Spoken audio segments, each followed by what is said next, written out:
فَبِأَيِّ آلَاءِ رَبِّكُمَا تُكَذِّبَانِ۔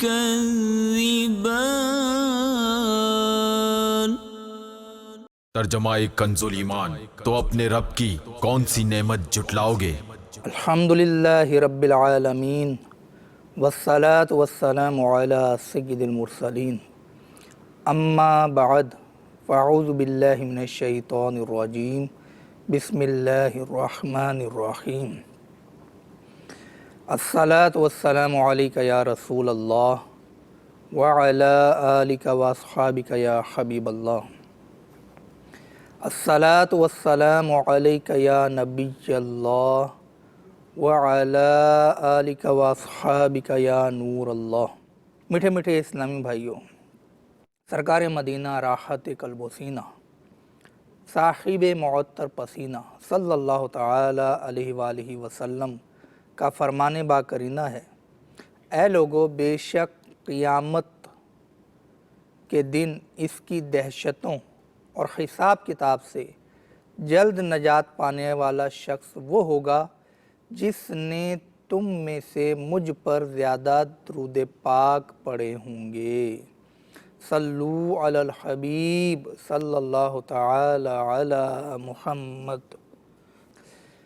میٹھے میٹھے اسلامی بھائی اور مدنی چینل کے ناظرین، حضرت سیدنا وہب بن منبہ رحمۃ اللہ تعالی علیہ سے منقول ہے کہ دو عبادت گزار 50 سال تک اللہ عز و جل کی عبادت کرتے رہے۔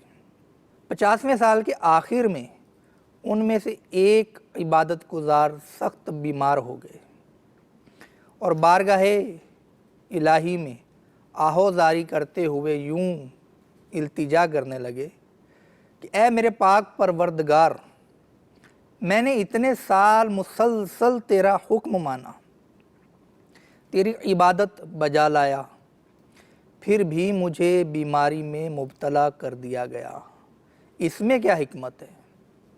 میرے مولا عز و جل، میں تو آزمائش میں ڈال دیا گیا ہوں۔ اللہ عز و جل نے فرشتوں کو حکم فرمایا، اس سے کہو تم نے ہماری ہی امداد و احسان اور عطا کردہ توفیق سے ہماری عبادت کی سعادت پائی، باقی رہی بیماری تو ہم نے تمہیں ابرار کا رتبہ دینے کے لیے بیمار کیا ہے۔ تم سے پہلے کے لوگ تو بیماری اور مصیبتوں کے خواہش مند ہوا کرتے تھے، ہم نے تمہیں بن مانگے عطا فرما دی۔ صدر الشریعہ بدر الطریقہ حضرت علامہ مفتی محمد امجد علی اعظمی علیہ رحمۃ اللہ القوی فرماتے ہیں کہ بیماری بھی ایک بہت بڑی نعمت ہے، اس کے منافع یعنی نفع بے شمار ہیں، اگرچہ آدمی کو بظاہر اس سے تکلیف پہنچتی ہے، مگر حقیقتاً راحت و آرام کا ایک بہت بڑا ذخیرہ ہاتھ آتا ہے۔ یہ ظاہری بیماری جس کو آدمی بیماری سمجھتا ہے، حقیقت میں روحانی بیماریوں کا ایک بڑا زبردست علاج ہے۔ حقیقی بیماری امراض روحانیہ، مثلاً دنیا کی محبت، دولت کی حرص، بخل اور دل کی سختی وغیرہ ہیں کہ یہ البتہ بہت خوف کی چیز ہے اور اسی کو مرض مہلک یعنی ہلاک کر دینے والی بیماری سمجھنا چاہیے۔ یہ تیرا جسم جو بیمار ہے تشویش نہ کر، یہ مرض تیرے گناہوں کو مٹا جاتا ہے۔ اصل برباد کن امراض گناہوں کے ہیں، بھائی کیوں اس کو فراموش کیا جاتا ہے؟ صلو علی الحبیب صلی اللہ تعالی علی محمد۔ میرے میٹھے میٹھے اسلامی بھائیوں، جب تک ہم اس دنیا میں رہتے ہیں، بیماری اور تندرستی کا ساتھ رہتا ہے۔ کبھی سرد ہواؤں کی وجہ سے ہمیں بخار ہو جاتا ہے، کبھی گرمی کی وجہ سے لو لگ جاتی ہے، کبھی دھوپ میں پڑ کر کسی مرض کا شکار ہو جاتے ہیں، کبھی کسی موذی مرض کا شکار ہو جاتے ہیں، کبھی کسی ہلکے مرض کا شکار ہو جاتے ہیں۔ میرے میٹھے میٹھے اسلامی بھائیو، تندرستی اور بیماری ان کا ساتھ عمر بھر رہتا ہے۔ ہم یا تو بیمار ہوں گے یا تندرست ہوں گے۔ کچھ بیماریاں ایسی ہیں جو عمر کے ساتھ ساتھ چلتی ہیں اور مرنے کے بعد ہی ان سے جان چھوٹتی ہے۔ یہ بیماریاں کیسی ہی کیوں نہ ہوں، ہم گھبرا جاتے ہیں۔ یاد رکھیے کہ ان بیماریوں سے گھبراہٹ نفسیاتی اور طبعی تو ہے، لیکن اگر تھوڑا سا ہم اپنا مدنی ذہن بنائیں تو ان بیماریوں میں جو فوائد پوشیدہ ہیں، کہ ان بیماریوں کی وجہ سے جو ہمیں روحانی فوائد حاصل ہوتے ہیں، جو اخروی فوائد حاصل ہوتے ہیں، اگر ہم ان کو ذہن میں رکھیں تو یہ بیماری جو بظاہر ایک تکلیف دینے والی چیز ہے، آزمائش میں مبتلا کرنے والی چیز ہے، یہ بیماری بھی رب عز و جل کی نعمت ہے۔ جی ہاں، اب بیماری میں مومن اور منافق کا فرق کیا ہوتا ہے؟ رسول اللہ صلی اللہ تعالی علیہ وآلہ وسلم نے بیماریوں کا ذکر کرتے ہوئے ارشاد فرمایا کہ مومن جب بیمار ہو پھر اچھا ہو جائے تو اس کی بیماری سابقہ گناہوں سے کفارہ ہو جاتی ہے اور آئندہ کے لیے نصیحت، اور منافق جب بیمار ہو پھر اچھا ہو تو اس کی مثال اونٹ کی ہے کہ مالک نے اسے باندھا پھر کھول دیا، نہ اسے یہ معلوم کہ اسے کیوں باندھا اور نہ یہ کہ اس کو کیوں کھولا گیا۔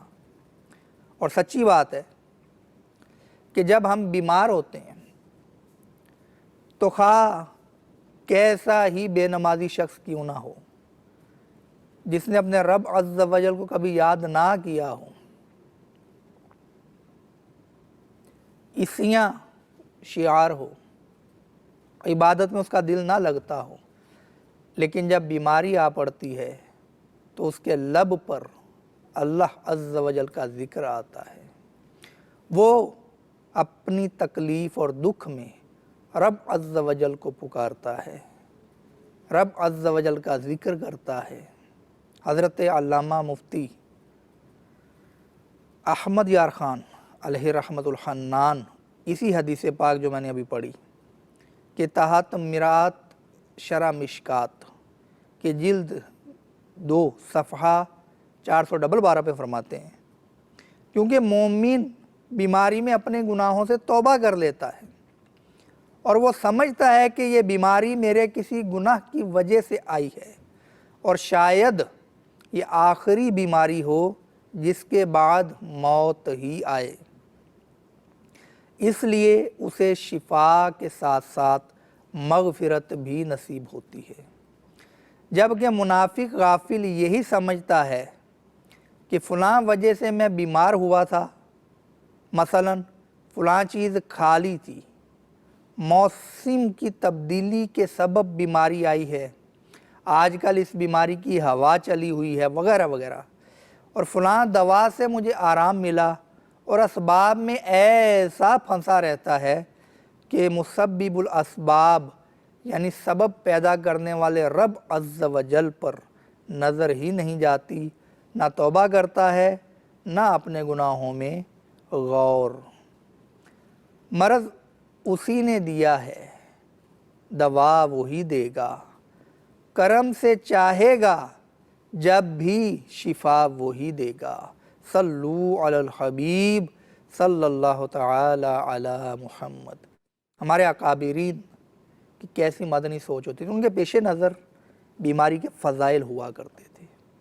جب ان پر کوئی بیماری آ پڑتی، تکلیف ہمیں بھی ہوتی ہے، تکلیف ان کو بھی ہوتی تھی، لیکن اس بیماری کے نتیجے میں ملنے والا ثواب انہیں تکلیف بلا دیا کرتا تھا۔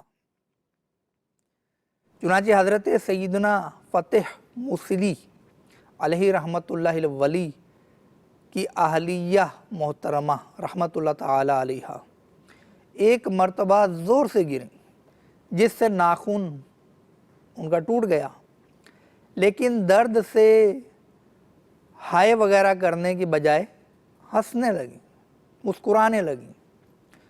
تو کسی نے پوچھا زخم میں درد نہیں ہو رہا؟ فرمایا صبر کے بدلے میں ہاتھ آنے والے ثواب کی خوشی میں مجھے چوٹ کی تکلیف کا خیال ہی نہ آ سکا۔ میرے میٹھے میٹھے اسلامی بھائیو، یہ تھی وہ مقدس ہستیاں کہ جن کو تکلیف کا احساس ہی نہیں ہوتا تھا کہ ان کی نظر اس کے نتیجے میں ملنے والے ثواب پر ہوتی تھی۔ امیر المومنین حضرت مولا کائنات علی المرتضیٰ شیر خدا کرم اللہ تعالی وجہہ الکریم فرماتے ہیں اللہ عز و جل کی عظمت اور معرفت کا یہ حق ہے کہ تم اپنی تکلیف کی شکایت نہ کرو اور نہ اپنی مصیبت کا تذکرہ کرو۔ مثلا اب بلا ضرورت بیماری اور پریشانی کا دوسروں پر اظہار بے صبری ہے۔ افسوس کہ ہمیں معمولی سا نزلہ یا سر درد یا زکام ہو جائے تو خام خواہ ہر ایک کو کہتے پھرتے ہیں ٹوٹے گو سر پہ کوہ بلا، صبر کر اے مبلغ نہ تو ڈگمگا، صبر کر لب پہ حرف شکایت نہ لا، صبر کر ہاں یہی سنت شاہ ابرار ہے۔ تو میرے میٹھے میٹھے اسلامی بھائی، واقعی ہمیں ذرا سا بھی مرض ہو جائے، جب تک ہم اپنے جاننے والوں میں سے ہر ایک کو بتا نہ لیں، جو بھی سامنے آئے، اب سامنے آیا ملا، اس کو ہم نہ بتائیں کہ ہمیں کیا مرض ہو گیا، کیا بیماری ہوگی، ہم کس تکلیف میں، ہمیں چین نہیں پڑتا۔ بلکہ اگر بتایا اور سامنے سے اس نے رپلائی نارمل دیا، مثلا کہا کہ مجھے بہت شدید سر میں درد ہے، اب اس نے کہا کہ اللہ تعالیٰ شفا عطا فرمائے، تو ہم اس کا چہرہ دیکھتے ہیں کہ یار اس نے کوئی خاص ری ایکشن نہیں دیا، اس سے خاص ری ایکشن کیا ہوگا کہ اس نے آپ کو شفا کی دعا دے دی۔ تو میرے میٹھے میٹھے اسلامی بھائیوں، مرض کا اظہار کرنے میں بھی بعض اوقات جھوٹ شامل ہو جاتا ہے۔ اب سر میں درد ہے، ہلکا درد ہے، اور آپ نے کہا شدید درد ہے، تو یہ بھی جھوٹ ہوگا۔ تو جو سچ کا الٹ ہے وہ جھوٹ ہے۔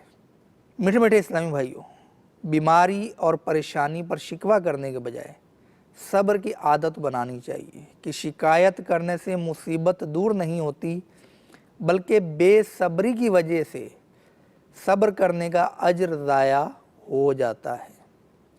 اب بلا ضرورت بیماری اور مصیبت کا اظہار کرنا بھی اچھی بات نہیں۔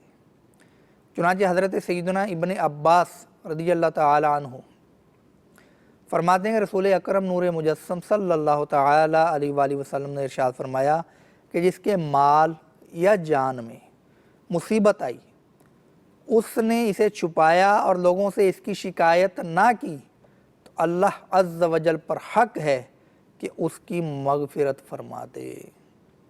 تو میرے میٹھے میٹھے اسلامی بھائیوں، ہمارے اکابرین کی تربیت بھی صد مرحبا، نہ صرف خود صبر کر کے اجر کمایا کرتے تھے، بلکہ دیگر اپنے احباب اور اپنے ماتحتین کی تربیت بھی ایسی کرتے تھے کہ مدینہ مدینہ۔ حضرت سیدنا احنف بن قیس رحمۃ اللہ تعالی علیہ فرماتے ہیں کہ ایک بار میری داڑھ میں شدید درد ہوا، جس کے سبب میں ساری رات سو نہ سکا۔ دوسرے دن میں نے اپنے چچا جان کی خدمت میں شکایت کی کہ میں داڑھ کی درد کی وجہ سے ساری رات سو نہیں سکا۔ اس بات کو میں نے 3 دفعہ دہرایا۔ اس پر انہوں نے فرمایا کہ تم نے ایک ہی رات میں ہونے والے اپنے درد کی اتنی زیادہ شکایت کر ڈالی، حالانکہ میری آنکھ کو ضائع ہوئے 30 برس ہو چکے ہیں، اگرچہ دیکھنے والے کو معلوم ہو، مگر اپنی زبان سے میں نے کبھی کسی سے اس کی شکایت نہیں کی۔ اللہ اکبر، 30 برس، ہم سے تو 30 منٹ کیا 30 سیکنڈ رکا نہیں جاتا جب تک کسی کو بتا نہ لیں۔ لیکن ذرا تھوڑا سا سوچئے تو صحیح، اگر میں نے زید، بکر، عمر، ساجد فلاں فلاں کو بتا بھی دیا اب میرے سر میں درد ہے، تو آپ بتائیے کیا میرے سر میں درد بتانے کی وجہ سے کم ہو جائے گا؟ بلکہ اگر شکایت پائی گئی تو صبر کا اجر بھی جاتا رہے گا۔ اب جو بیمار ہوتا ہے اور وہ کوڑے کہ جو عبادتیں میں کرتا تھا وہ چھوٹ گئیں، تو وہ پریشان نہ ہو، اس کا ثواب اس کو ملے گا۔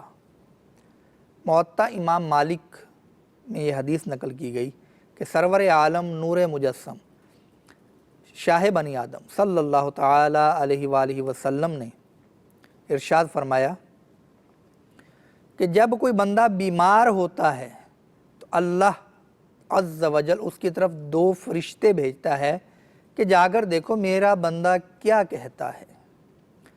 بیمار اگر اللہ عز و جل کی حمد و ثنا کرتا ہے، مثلا الحمدللہ کہتا ہے، تو فرشتے اللہ عز و جل کی بارگاہ میں جا کر اس کا قول عرض کرتے ہیں، اور اللہ عز و جل خوب جانتا ہے۔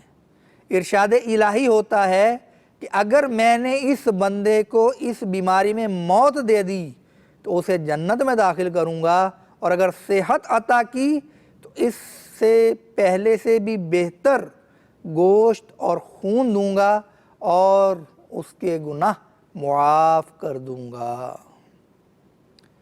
بیماری کے فضائل سنیے اور جھومیے کہ بیماری طلب نہیں کرنی چاہیے، لیکن بیماری آ پڑی تو اب آ گئی تو اب صبر کر کے اجر کمائیے اور اللہ عز و جل کی نعمت بنائیے اس کو، یہ زحمت نہیں ہے۔ تو 5 فرامین مصطفیٰ اس کے فضیلت پر سنیے۔ مستدرک شریف کی روایت ہے کہ بے شک اللہ عز و جل اپنے بندے کو بیماری میں مبتلا فرماتا رہتا ہے یہاں تک کہ اس کا ہر گناہ مٹا دیتا ہے۔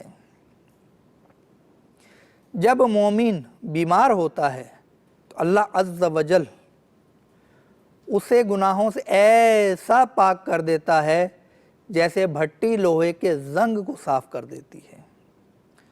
جب اللہ عز و جل کسی مسلمان کو جسمانی تکلیف میں مبتلا کرتا ہے تو فرشتے سے فرماتا ہے جو نیک عمل یہ تندرستی کی حالت میں کیا کرتا تھا اس کے لیے وہی لکھو، پھر اگر اللہ عز و جل اسے شفا عطا فرماتا ہے تو اس کے گناہ دھل جاتے ہیں اور وہ شخص پاک ہو جاتا ہے، اور اگر اس کی موت آ جائے تو اس کی مغفرت فرما دی جاتی ہے اور اس پر رحم کیا جاتا ہے۔ مریض کے گناہ اس طرح جھڑتے ہیں جیسے درخت کے پتے جھڑتے ہیں۔ اللہ تعالیٰ فرماتا ہے کہ جب اپنے بندے کی آنکھیں لے لوں پھر وہ صبر کرے تو آنکھوں کے بدلے اسے جنت دوں گا۔ بغیر بیمار ہوئے فوت ہونے پر خوش نہیں ہونا چاہیے کسی کے۔ کہ سرکار مدینہ صلی اللہ تعالی علیہ وآلہ وسلم کے زمانے میں ایک شخص کا انتقال ہوا تو کسی نے کہا یہ کتنا خوش نصیب ہے کہ بیمار ہوئے بغیر ہی فوت ہو گیا ہے۔ تو رسول پاک صاحب الاولاق صلی اللہ تعالی علیہ وآلہ وسلم نے ارشاد فرمایا کہ تم پر افسوس ہے، کیا تمہیں نہیں معلوم کہ اگر اللہ عز و جل اسے کسی بیماری میں مبتلا فرماتا تو اس کے گناہ مٹا دیتا۔ تو میٹھے میٹھے اسلامی بھائیوں، بخار میں جسمانی تکلیف ضرور ہے مگر اخروی فائدے بے شمار ہیں، لہٰذا بیماری سے گھبرا کر شکوہ شکایت کرنے کے بجائے صبر کر کے اجر کمانا چاہیے۔ حضرت سیدنا ابو ہریرہ رضی اللہ تعالیٰ عنہ سے مروی ہے کہ جو ایک رات بخار میں مبتلا ہو اور اس پر صبر کرے اور اللہ عز و جل سے راضی رہے تو وہ اپنے گناہوں سے ایسا نکل جائے گا جیسے اس دن تھا جب اس کی ماں نے اسے جنا تھا۔ حضور تاجدار رسالت صلی اللہ تعالیٰ علیہ وآلہ وسلم نے ایک مریض کی عیادت فرمائی تو فرمایا کہ تجھے بشارت ہو کہ اللہ تعالیٰ فرماتا ہے بخار میری آگ ہے، اس لیے میں اسے اپنے مومن بندے پر دنیا ہی میں مسلط کرتا ہوں تاکہ قیامت کے دن اس کی آگ کا حصہ یعنی بدلہ ہو جائے۔ سرکار مدینہ قرار قلب و سینہ صلی اللہ تعالیٰ علیہ وآلہ وسلم حضرت سیدتنا ام سائب کے پاس تشریف لے گئے اور فرمایا کہ تمہیں کیا ہو گیا جو کانپ رہی ہو؟ عرض کی کہ بخار آ گیا ہے، اللہ عز و جل اس میں برکت نہ کرے۔ اس پر آپ صلی اللہ تعالیٰ علیہ وآلہ وسلم نے ارشاد فرمایا کہ بخار کو برا نہ کہو، یہ تو آدمی کی خطاؤں کو اس طرح دور کرتا ہے جیسے بھٹی لوہے کے میل کو۔ مفسر شہیر حکیم الامت حضرت مفتی احمد یار خان علیہ رحمت الحنان اس حدیث پاک کے تحت فرماتے ہیں کہ بیماریاں ایک یا دو عضو یعنی جسم کے ایک یا دو حصے کو ہوتی ہیں، لیکن بخار سر سے پاؤں تک ہر رگ میں اثر کرتا ہے، لہٰذا یہ سارے جسم کی خطاؤں اور گناہوں کو معاف کرائے گا۔ یہ تیرا جسم جو بیمار ہے تشویش نہ کر، یہ مرض تیرے گناہوں کو مٹا جاتا ہے۔ صلو علی الحبیب صلی اللہ تعالی علی محمد۔ میرے میٹھے میٹھے اسلامی بھائیوں، ہمارے مدنی آقا صلی اللہ تعالی علیہ وآلہ وسلم کو 2 مردوں کے برابر بخار آتا تھا۔ چنانچہ حضرت سیدنا عبداللہ بن مسعود رضی اللہ تعالیٰ عنہ فرماتے ہیں کہ میں بارگاہ رسالت میں حاضر ہوا اور جب میں نے آپ صلی اللہ تعالیٰ علیہ وآلہ وسلم کے مبارک جسم کو چھوا تو عرض کی، یا رسول اللہ صلی اللہ تعالیٰ علیہ وآلہ وسلم آپ کو تو بہت تیز بخار ہے۔ فرمایا ہاں، مجھے تمہارے 2 مردوں کے برابر بخار ہوتا ہے۔ میں نے عرض کی کیا یہ اس لیے کہ آپ صلی اللہ تعالیٰ علیہ وآلہ وسلم کے لیے دگنا ثواب ہوتا ہے؟ تو ارشاد فرمایا ہاں۔ میٹھے میٹھے اسلامی بھائیوں، بعض لوگ بیماریوں اور پریشانیوں پر بے صبری کا مظاہرہ کرتے ہوئے یہ کہتے سنائی دیتے ہیں کہ ہم نے تو کبھی کسی کا برا نہیں چاہا، کسی کا کچھ نہیں بگاڑا، پھر بھی نہ جانے ہم پر یہ پریشانیاں کیوں۔ ایسوں کے لیے بیان کردہ حدیث پاک میں کافی و وافی درس موجود ہے۔ یقیناً ہمارے معصوم آقا صلی اللہ تعالی علیہ وآلہ وسلم نے کبھی بھی کسی کا کچھ نہیں بگاڑا تھا، پھر بھی آپ صلی اللہ تعالی علیہ وآلہ وسلم کو دیگر مردوں کے مقابلے میں دگنا بخار آتا تھا، تو معلوم ہوا کہ دوسروں کا کچھ بگاڑنا ہی بیماریوں اور مصیبتوں کا باعث نہیں ہوتا، نیز بیماریاں اور پریشانیاں مسلمان کو ثواب کا خزانہ دلاتی، گناہوں کو معاف کرواتی اور صبر کرنے والے مسلمان کو جنت کا حقدار بناتی ہیں۔ تو میرے میٹھے میٹھے اسلامی بھائیوں، ہمیں چاہیے کہ ہم بیماریوں اور پریشانیوں میں صبر کریں۔ کچھ صبر نہیں کریں گے تو اجر ضائع ہو جائے گا۔ تو ایک موقع ملے ہمیں کچھ چیز کمانے کا دنیاوی مثلاً، تو ہم کیسے لپکتے ہیں کہ موقع ہاتھ سے نہ جانے پائے۔ ہمیں کوئی بتائے کہ اس کام میں اتنے وقت آپ صرف کریں گے، یہ سرمایہ لگائیں گے، اتنے عرصے میں آپ کو جناب رقم دگنی ہو کے ملے گی، ڈبل ہو جائے گی، تو ہم موقع ضائع نہیں کریں گے۔ اور موقع ضائع ہو جائے، اگر نکل جائے تو پھر افسوس رہے گا، لیکن بیماری آئی، ہم نے صبر نہیں کیا، اجر ضائع کر دیا، موقع گوا دیا، اس پر ہمیں رتی برابر بھی افسوس نہیں ہوتا۔ تو بیماری سے عافیت طلب کرنی چاہیے، لیکن اگر بیماری اور پریشانی میں جا پڑیں تو اللہ عز و جل کی نعمت جان کر اس پر صبر کرنا چاہیے اور اجر کمانا چاہیے۔ اللہ تبارک و تعالی ہمیں بیماریوں اور پریشانیوں اور دیگر مصائب کا صبر کے ساتھ سامنا کرنے کی توفیق عطا فرمائے، آمین بجاہ النبی الامین صلی اللہ تعالی علی محمد، صلو علی الحبیب صلی اللہ تعالی علی محمد۔ فبأي آلاء ربكما تكذبان۔ ترجمہ کنز ایمان، تو اپنے رب کی کون سی نعمت جھٹلاؤ گے؟